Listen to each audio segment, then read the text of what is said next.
اعوذ باللہ من الشیطان الرجیم بسم اللہ الرحمن الرحیم وَهُوَ الَّذِي أَنشَأَ جَنَّاتٍ مَعْرُوشَاتٍ، وہی ہے اللہ جس نے کہ اٹھائے باغات معروشات وغیرہ معروشات، وہ باغ بھی ہوتے ہیں وہ بیلیں کہ جیسے انگور کی ہوتی ہیں، ٹٹیوں پر اٹھانا پڑتا ہے، ان کو سہارا دینا پڑتا ہے، خود ان کے اندر تنا اوپر جانے کا اس کی فطرت میں نہیں ہے۔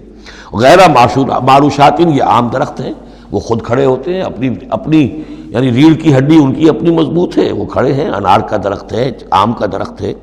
تو معروشات وہ ہیں کہ جن کو ٹٹیوں پر چڑھانا پڑتا ہے۔ والنخلا، اور کھجور کے درخت، والزرع، اور کھیتی، مختلفاً اکلہ، جس کے کہ ذائقے بڑے بڑے مختلف ہیں۔ والزیتون، اور زیتون، والرمان، اور انار، متشابہاً وغیر متشابہ، ایک دوسرے سے ملتے جلتے بھی ہیں اور یہ کہ ذرا ایک دوسرے سے مختلف بھی ہیں۔ جیسے سٹرس فیملی ہے، اب ایک ہی خاندان ہے، اب اس میں کنو بھی ہے، اس میں فروٹر بھی ہے، اور اس میں وہ مالٹا بھی ہے، اور ساری چیزیں جو ہے لیکن ملتے جلتے بھی ہیں، مختلف بھی ہیں، فیملی ایک ہی ہے۔ کلوا من ثمرہ اذا اثمر، کھایا کرو اس کے پھلوں میں سے جب کہ وہ پھل دیں۔ وآتوا حقہ یوم حصادہ، اور اس کا حق دے دیا کرو جس دن کہ تم پھل اتارو، یعنی اس میں سے بھی زکوٰۃ ہے۔ جیسے عشر ہے زمین کی پیداوار میں سے، ایسے ہی پھلوں کے اندر بھی زکوٰۃ ہے۔ تو اللہ تعالیٰ کا حق نکال دیا کرو، آتوا حقہ، ادا کر دیا کرو اس کا حق جس دن کہ وہ پھل اتارو۔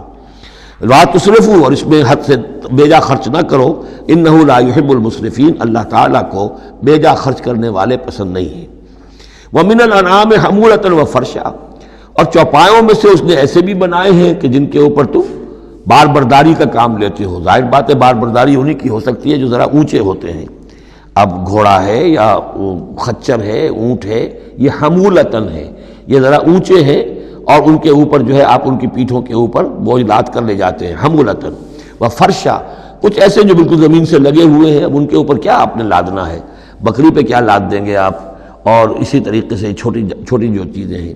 کلوا مما رزقکم اللہ، یہ اللہ نے پیدا کیے ہیں، حمولہ بھی اور فرشا بھی، کھاؤ اس میں سے جو اللہ نے تمہیں رزق دیا ہے۔ ولا تتبعوا خطوات الشیطان، اور شیطان کے نقش قدم کی پیروی نہ کرو۔ انہ لکم عدو مبین، یقیناً وہ تمہارا کھلا دشمن ہے۔ ثمانیۃ ازواج، اب یہ بات کہی جا رہی ہے جو انہوں نے کہا تھا کہ یہ جو حیوانات ہیں ان کے پیٹوں میں جو بچہ ہے وہ اگر زندہ ہو گیا، ولادت ہو گئی تو صرف مرد کھائیں گے، عورتیں نہیں کھائیں گے۔ ہاں اگر مردار پیدا ہوا، مر گیا دوران ولادت ہی، تو پھر اس میں عورتیں بھی اور مرد بھی شریک ہو سکیں گے۔ اب اس کا جواب دیا جا رہا ہے ثمانیۃ ازواج، یہ 8 قسم کے چوپائے ہیں جو تمہارے ہاں عام طور پر موجود ہیں۔ من الضأن اثنین، بھیڑ میں سے 2 نر اور مادہ، ومن المعز اثنین، بکری میں سے 2 بکرا اور بکری۔ قل الذکرین حرم ام الانثیین، آپ ان سے پوچھئے کہ اللہ نے کس کو حرام کیا ہے، مذکروں کو حرام کیا ہے یا مؤنثوں کو حرام کیا ہے؟ اما اشتملت علیہ ارحام الانثیین، یا یہ کہ جو ان کے رحم ہیں ان کے مؤنثوں کے، ان پہ جو کچھ ہے انہیں حرام، کس کو حرام کیا ہے؟ حرام اگر کوئی شے ہے تو سب کے لیے، اور اگر حرام نہیں ہے تو کسی کے لیے بھی نہیں۔ یہ تم نے جو نئے قوانین بنا لیے ہیں وہ کہاں سے لے آئے ہو، کیا ان کی سند ہے؟ نبئونی بعلم ان کنتم صادقین، مجھے بتاؤ کسی سند کے ساتھ، کسی حوالے سے اگر تم سچے ہو۔ ومن الابل اثنین، اسی طرح اونٹ میں سے بھی 2 ہیں نر اور مادہ۔ ومن البقر اثنین، گائے میں سے بھی 2 ہیں، ان میں بھی 2 ہیں۔ قل الذکرین حرم ام الانثیین، پوچھئے پھر ان سے ان دونوں نروں کو حرام کیا یا دونوں ماداؤں کو حرام کیا ہے؟ اما اشتملت علیہ ارحام الانثیین، یا یہ کہ جو رحم ہیں ان کے ماداؤں کے، کیا ان کے اندر جو کچھ ہے اسے حرام کیا ہے؟ ام کنتم شہداء اذ وصاکم اللہ بہذا، کیا تم موجود تھے جب اللہ نے تمہیں یہ قوانین دیے اور یہ نصیحتیں کی اور یہ ہدایات دی؟ فمن اظلم ممن افترى علی اللہ کذبا، تو اس سے بڑھ کر ظالم کون ہوگا جو اللہ پر افترا کرے، جھوٹ جڑ کر اللہ کی طرف منسوب کرے۔ لیضل الناس بغیر علم، تاکہ گمراہ کرے وہ لوگوں کو بغیر کسی علم اور تحقیق کے۔ ان اللہ لا یہدی القوم الظالمین، یقیناً اللہ ایسے ظالموں کو راہیاب نہیں کرے گا۔ قل لا اجد فیما اوحی الی محرما علی طاعم، اب وہ پھر وہی قانون جو ہے، جو اصل چیزیں تھیں عرب میں کھانے پینے کے لیے، جو گوشت جن کا جانوروں کو کھایا جاتا تھا، ان میں سے کن چیزوں کو حرام کیا ہے، یہاں پھر اس کو دہرایا جا رہا ہے۔ قل لا اجد فیما اوحی الی محرما علی طاعم یطعمہ، کہہ دیجئے میں تو نہیں پاتا اس شے میں جو میری طرف وحی کی گئی ہے، یعنی جو قرآن میری طرف وحی کیا گیا ہے، جو شریعت میری جانب وحی کی گئی ہے، میں اس میں نہیں پاتا کہ کوئی اور شے ہو کسی کھانے والے پر حرام، محرم علی طائمین کھانے والے پر یطعمہ جو اسے کھاتا ہو، سوائے کس کے؟ الا ان یکون میتۃ، سوائے اس کے کہ مردار ہو۔ اس مردار کی مزید تشریح جو ہے سورہ مائدہ میں ہم پڑھ چکے ہیں، منخنقہ ہو، متردیہ ہو، موقوذہ ہو، وہ سب کے سب کسی بھی سبب سے وہ اگر مر گیا ہے جانور تو وہ حرام ہو گیا۔ ہاں اس کے مرنے سے پہلے کوئی اونچائی سے گر گیا ہے لیکن یہ کہ ابھی جان ہے اور آپ نے ذبح کر لیا ہے اور خون نکل گیا، وہ جائز ہو جائے گا۔ لیکن اگر آپ کے پہنچنے سے پہلے، ذبح کرنے سے پہلے اس کی موت واقع ہو چکی ہو تو وہ مردار میں ہے، تو مردار کی کوئی بھی شکل ہو وہ حرام ہے۔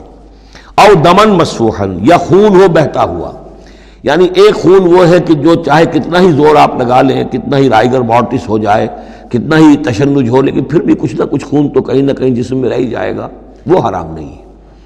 مطلب یہ کہ تلی کے اندر خون رہ جائے گا، کچھ نہ کچھ جگر میں کچھ خون رہ جائے گا، وہ چیزیں حرام نہیں ہیں۔ لیکن جو بہایا جا سکتا ہو خون، کہ اگر آپ نے ذبح کیا ہے تو خون بہا کر نکال دیا جائے، اب یہ خون جو ہے یہ حرام ہے۔ او لحم خنزیر، یا یہ کہ سور کا گوشت ہو، فإنہ رجس، اس لیے کہ وہ تو ہے ہی ناپاک، وہ اصلاً ناپاک ہے۔ او فسقا، یا یہ کہ وہ ناجائز شے ہو، احل لغیر اللہ بہ، جس پر اللہ کے سوا کسی اور کا نام پکارا گیا ہو، کسی اور کے نام پر ذبح کیا گیا ہو، کسی اور سے تقرب کی نیت پر وہ اس کی قربانی دی گئی ہو، چاہے وہ نام اللہ ہی کا لیا جا رہا ہو لیکن نیت میں اگر یہ ہے، اور جا کر کسی خاص استھان کے اوپر اس کو ذبح کیا ہے، کسی خاص مقام پر کیا ہے، کسی خاص قبر پر کیا ہے، تو ظاہر بات ہے کہ دل کے اندر تو چور وہی ہے۔ فمن اضطر غیر باغ، لیکن ان میں سے بھی جو لوگ مضطر ہو جائیں، مجبور ہو جائیں، نہ تو ان کے اندر حد سے بڑھنے کی کوئی غیر باغ، نہ تو اس کی کوئی طلب ان کے اندر ہو، ولا عاد، نہ حد سے زیادہ بڑھے، صرف جان بچانے کے لیے تھوڑا سا ان میں سے اگر کچھ کھا کر جان بچائی جا سکے تو اجازت ہے۔ فإن ربک غفور رحیم، تو یقیناً آپ کا رب غفور ہے، بخشنے والا، اور رحیم ہے، رحم فرمانے والا۔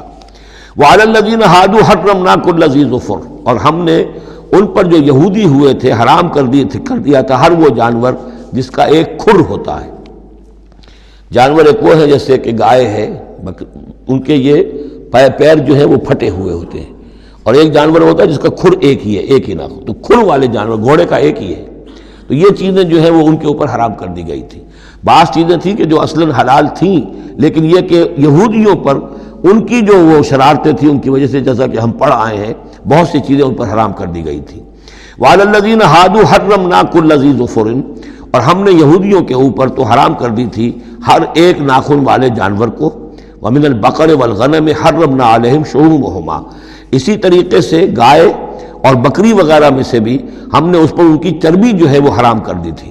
الا ما حملت ظہورہما، سوائے اس کے کہ جو ان کی پیٹھ کے ساتھ لگی ہوئی ہو، پٹھ کے ساتھ جس کو ہم کہتے ہیں لگی ہوئی ہے، اب الحوایا، یا انتڑیوں کے ساتھ لگی ہوئی ہو، او مختلط بعظم، یا جو ہڈیوں کے اندر ہو، تو یہ جو ہے یہ چیزیں تو چربی کی جائز تھی ان کے لیے، باقی چربی جو ہے کھلی وہ ان کے لیے حرام کر دی گئی تھی۔ ذالک جزیناہم ببغیہم، یہ ہم نے انہیں سزا دی تھی ان کی شرارت کی بنا پر۔ یہ مستقل آسمانی شریعت کا حصہ نہیں تھا، بلکہ یہ خاص طور پر ان کے اوپر تنگی کی گئی تھی ان کی باشرارتوں کی وجہ سے۔ وَإِنَّا لَصَادِقُونَ، اور ہم جو کچھ کہہ رہے ہیں وہ بالکل صحیح ہے اور درست ہے۔ صدق اللہ العظیم۔